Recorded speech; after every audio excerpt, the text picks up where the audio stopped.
Hi, welcome to Christian Talk. Thank you so much for joining me. My name is Eric Thompson. On today's podcast, we're going to do a look at how much involvement should Christ followers have in politics, in the government.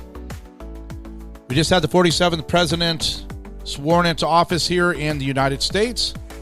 And so the question now is, what do we do?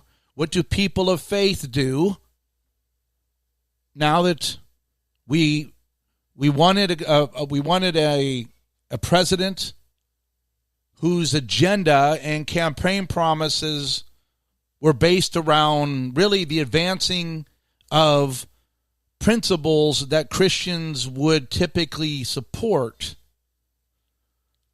would address this godlessness of transgender affirming care, the mutilation of children, telling children you were a boy, but you were born in a girl's body, and this whole confusion, depression. So there's a lot of things that the Republican Party promised, and so now it looks like they're starting to already advance those. And since the news is inundated with lawsuit, 11th hour, charges against one guy, and everybody's kind of evilly, it's just kind of just dark side of Washington D.C. is underway. What do we do though? What should Christ followers do? Do Christians have a moral or a biblical obligation to participate in the government? Now you can go all kinds of searches and churches, and you're going to get different views, but here is where we're coming from at Christian Talk, as someone who just goes through the Bible. The primary calling that Christ followers have, the Great Commission, is to go make disciples of the nations. The reason why that makes sense and goes along with being saved out of darkness because of the love and the grace in the mercy of God, is that we are to love our neighbor as ourselves. And though there's a compulsion, like Paul said, I am indebted to the Greeks, to the Gentiles, to the Jews, because I'm a child of God. I've been set free. So I feel like I just feel compelled to share, to go out, and there's like an indebtedness so they can have the opportunity. They need to hear the gospel. That was what Paul was feeling internally. So if we're supposed to love our neighbor as ourselves, we're supposed to contend for righteous causes. We are to hold people in the church accountable if they go outside of the scriptures. We're to walk in step with the Spirit. Then if we live in a country that's a constitutional republic that allows us to, at the local level and state level, elect representatives that will go to either the local mayor, to his office, or to the state assembly, or to the state governorship, or to the national United States Capitol. Those representatives are supposed to speak for our will, our wishes. Thus, if we the church puts in people that fear God, then they will pass laws that will help our neighbor. Right? That's where the Bill of Rights come in, the First Amendment, Second Amendment, all those, to protect religious liberties. Well, that was the Congress that passed the amendment to make sure that we could bring our concerns to the government, that we had free speech, which is enshrined in our Constitution, in the Bill of Rights. That we should be able to protect ourselves, Second Amendment. That we will not be illegally having the military or police could just come into our house and take the house or go through it without warrants. So we want to live in a moral and safe nation, and we're in a republic that allows us to have representatives that will argue that for us and vote for us. So then my question is, am I thinking correctly that if I want to help people the most, in the secular sense, outside of the gospel, if I want to help people and I'm in a republic, shouldn't I be involved in that process? Don't we have a duty? Now, there's some Christians that are going to argue, well, we don't want to have the church and the state intertwined, and some will falsely try to argue that there's a separation of church and state in the Constitution, which there is not.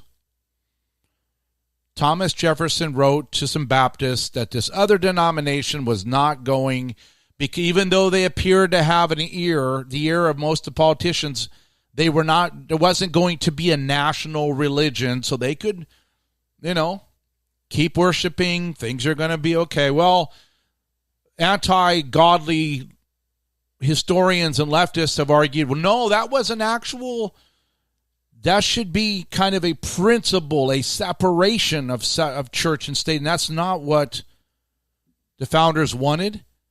The church, which you'll notice in most cities that have a lot of churches on each corner, there's less crime. There's more community. There's more giving. So, the idea that we don't want politics and the church too intertwined, I think, is kind of in our republic and the way things are set up, I don't think that's a good argument for Christians not being involved. I mean, think about it. If Christians didn't vote and they took away our speech and we were persecuted for worshiping, locked up, ending up like China, would that be the right thing to do if we're trying to advance the kingdom and help people? We should be quiet and let the government do. If the government goes corrupt and we get in prison, I just don't see that. And some will argue, well, God is sovereign and controls the heart of the king. Proverbs 21:1. So why should we risk compromising our gospel witness by involving with people that are so divisive? Others maintain Christians ought to be heavily involved. I'm going to go with a balanced, I think, biblical approach that the gospel applies to all areas of life. And the Bible in Romans 13 instructs us about the government and the political authority. So there is no scriptural mandate to avoid being involved with the government or with the state, or an admonition to be setting up a theocracy. So then this is why we need to be involved in evangelism, but also being involved in praying about, getting informed, and voting for people who will speak for us. That's the representatives. They speak for us. They're not supposed speaking for themselves. So why wouldn't we want our districts to have people speaking causes that will advance the kingdom and let us be free to do that? Some will say, well, if the Great Commission in 28:16 and 20 is to go focus on making disciples, then maybe we shouldn't be so concerned about the government in this world that's passing away. But the thing is, Christians are called to be stewards, and to bless people and use the opportunities given by God, our time, talent, and resources, riches. Well, then why wouldn't we? So in Romans 13:1 through 7, Paul describes the governing authorities as, listen to this, ministers of God. And they're responsible for administering civil justice. Well, if they're ministers of God and they are supposed to be ensuring godly, fair, and balanced justice, then that means that a sovereign God who moved on the hearts of people to come to this nation called the United States, and then the people he put in place as he lifts up kings and takes down kings, like it says in Daniel, then he chose, as sovereign, a government that was based on biblical foundations. Genesis 9, God provides general authorization for actions against murderers, right? Well, then our government's job should be, if somebody kills somebody, murders somebody, then the justice would be capital punishment, right? Well, in the Old Testament, Joseph and Daniel served as foreign administrators. Joseph was actually the second most powerful man in Egypt. And he helped save the land and save his family, Jacob's family, which would become Israel in the promised land following the Exodus 400 years later. Esther, she was used by God for a time as this to save Israel, the Jews, from being exterminated. Jeremiah, the prophet, was used to instruct the king that the Babylonians were coming and that they should seek God. So if God is using people, if he's lifting people up into political positions, then there's really no way that to avoid some involvement even today with true Christians and with the government. So why not be prayed up, talking about it and working together for the most good for people? That is why I think Christians should be involved in politics. The good that can be done, right, in limiting and prayerfully ending abortion, which Roe v. Wade was overturned because the Christians were involved in the process, ending euthanasia, supporting families, and so they would stay married and their children would be raised by the mom and dad and they were not put into foster care.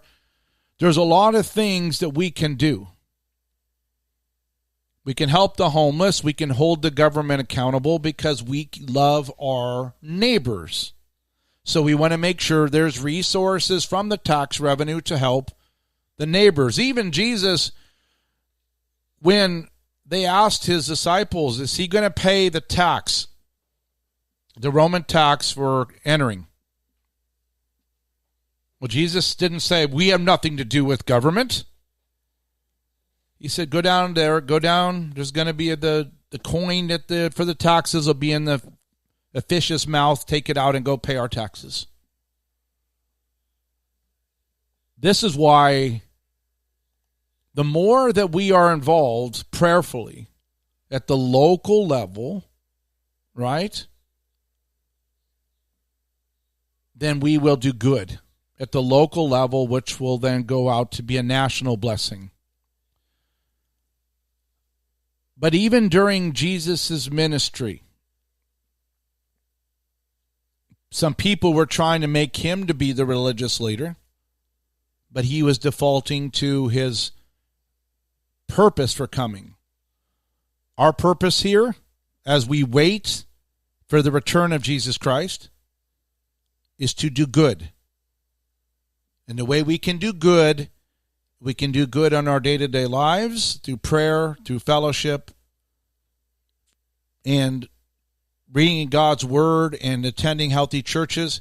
But we can also then extend to even outside the church to those who are hurting by to make sure that those who represent us as Christians from the city to the state to the national level speak and promote our causes, then more good will be done in the United States.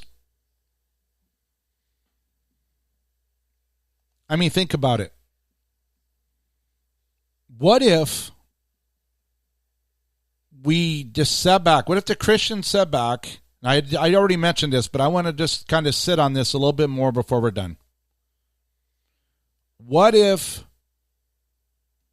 the founders, the population when they were demanding in New York and Virginia, hey, you guys, you did the Constitution, but we really need more protections. What if the people just sat quiet and said, you know what, we don't really need to be too involved? Well, because the people were involved and they ensured that the people that were ratifying who just ratified the Constitution would also put additional protections in, then if they hadn't done that, the anti-federalists, we wouldn't have the First Amendment, which says that Congress shall make no law respecting the establishment of a religion or prohibiting the free exercise thereof, or abridging the freedom of speech or of the press or the right of the people peaceably to assemble and to petition the government for a redress of grievances. By us being involved, Christ followers, good things can happen in our government. By prayerfully putting the right people in office and in the judgeships, justice, equal justice under the law, sentencing will be just, and that is for God's glory. We do not want to become too attached to a political person's persona. I agree with that argument. We should be known as Christ followers who vote and hold the people we vote for accountable, but we do not want to be affiliated with the Christian political right or whatever these causes are. That is, I do not believe that's biblical. Our purpose is to finish our race strong, which is why if you want to get more information on me, head over to my other website, finishtherace.com, finishtherace.com. This is why we want to be engaged in our individual walks. We want to run our races with our eyes fixed on the author and the perfecter of our faith, Jesus Christ. But let's do as much good as possible. Let's hand off our country as the next generations, hand them a country where the Bill of Rights are solidified and where people can worship freely and people can say freely what's on their heart as God moves on them to say, stop aborting the baby, stop mutilating the children, stop stealing, stop doing free drugs or legalizing drugs. Pray outside of abortion clinics without being arrested, like this silly thing that's been happening to people praying and then they end up in prison. No. Let's do this. I am a Reformed conservative person, most closely aligned to Calvinism. But I, no way in a million years, believe that people like my theological bent should sit and just let God sovereignly do all the work and we just sit there. I don't need to share the gospel because God will take care of that because he's already sovereignly predestined them. I don't need to be involved in politics because God, it's his country, it's his world. We're passing through. We're not even supposed to love this world. We're not even part of it, so I'm going to do nothing. Then why was the Great Commission given if we're just supposed to sit here with God sovereignly doing all things? So, again, should Christians be involved in politics? Absolutely. Should Christians be connected with a secular government political party to where there's like an integration? I'd say absolutely not.